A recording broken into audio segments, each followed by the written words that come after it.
दोस्तों, अगर आपने पार्ट फर्स्ट देखा है तो आप समझ पाएंगे कि जो ये महायुद्ध या युद्ध का जो रूप है वो किस ओर बढ़ता जा रहा है। तो अब समझते हैं भारत का इसमें एंगल क्या है। चाबहार पोर्ट और भारत का कितना बड़ा दांव लगा हुआ है। चाबहार पोर्ट भारत के लिए सिर्फ एक पोर्ट मात्र नहीं है, बल्कि पाकिस्तान और चीन के ग्वादर पोर्ट का काउंटर है। लेकिन इस बार भारत ने अपने बजट में इसके लिए फंड जारी नहीं किया है।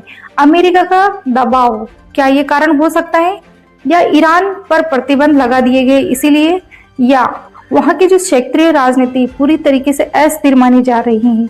अगर यह प्रोजेक्ट रुकता है तो भारत के मध्य एशिया की जो रणनीति है उसको बहुत बड़ा झटका लग सकता है।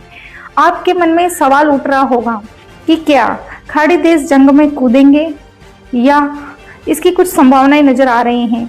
तो खाड़ी देश अमेरिका का सिर्फ और सिर्फ डिप्लोमेटिक विरोध करेंगे, वो युद्ध में शामिल नहीं होंगे, क्योंकि वो अमेरिका को सीधा मैसेज देना चाहते हैं, हम शांति चाहते हैं, हम पूरी तरीके से अपना विकास करना चाहते हैं। अब दूसरा कारण, वे अमेरिका को लॉजिस्टिक सपोर्ट देंगे, या क्योंकि आपको पता होगा कि आधिकारिक रूप से उसमें शामिल वो नहीं होंगे, लेकिन पीछे से वो सपोर्ट अमेरिका को दे सकते हैं कि हमारी तरफ से आप युद्ध लड़ो, आप यहीं आके मिसाइलें उन पे दाग दो। तीसरा संभावना नजर आ रही है, अगर ईरान की जो मिसाइलें सीधे नागरिकों को बड़े स्तर पर नुकसान पहुंचाती हैं तो सामूहिक रूप से सारे के सारे जो देश हैं वो उस पे ईरान के ऊपर अटैक कर देंगे, जिसमें कुछ सेकंडों में पूरा ईरान को ध्वस्त कर सकते हैं। अभी समझते हैं आगे क्या होगा। हॉर्मुज जो स्ट्रेट है वो काफी समय तक अगर बंद रहता है तो तेल $100 पार पहुंच गया है और खाड़ी देश खुलकर शामिल हुए तो यह 2003 जो इराक युद्ध से भी बड़ा संकट बनकर उभर सकता है। लेकिन अगर बैकडोर डिप्लोमेसी काम कर गई तो 4-5 हफ्तों में ही तनाव कम होने के आसार नजर आ रहे हैं। भारत के लिए क्या इसके मायने हो सकते हैं, देखते हैं।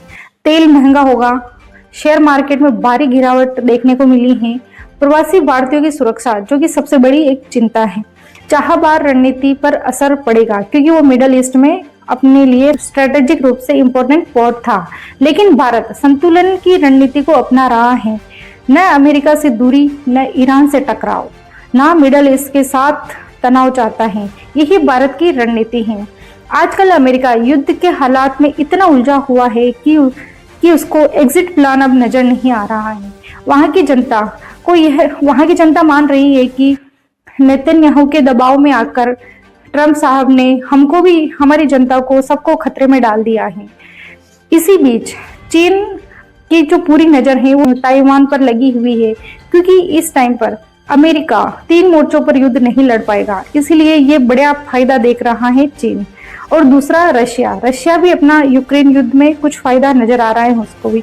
साथ ही आर्थिक रूप से भी रशिया अमेरिका को काउंटर कर सकता है। दोस्तों, मिसाइलों की जंग नहीं, ये अर्थव्यवस्था, रणनीति और भविष्य की जंग भी है। अगर खाड़ी देश युद्ध में कूदे तो पूरी दुनिया की जेब पर असर पड़ेगा। आप क्या सोचते हैं, क्या यह जंग सीमित रहेगी या एक विश्व युद्ध के रूप में आगे बढ़ जाएगी? कमेंट में लिखिए, यह रीजनल वॉर है या वर्ल्ड वॉर में बदल चुका है। वीडियो को लाइक करें, शेयर करें और मिलते हैं नेक्स्ट वीडियो में। तब तक के लिए सुरक्षित रहिए।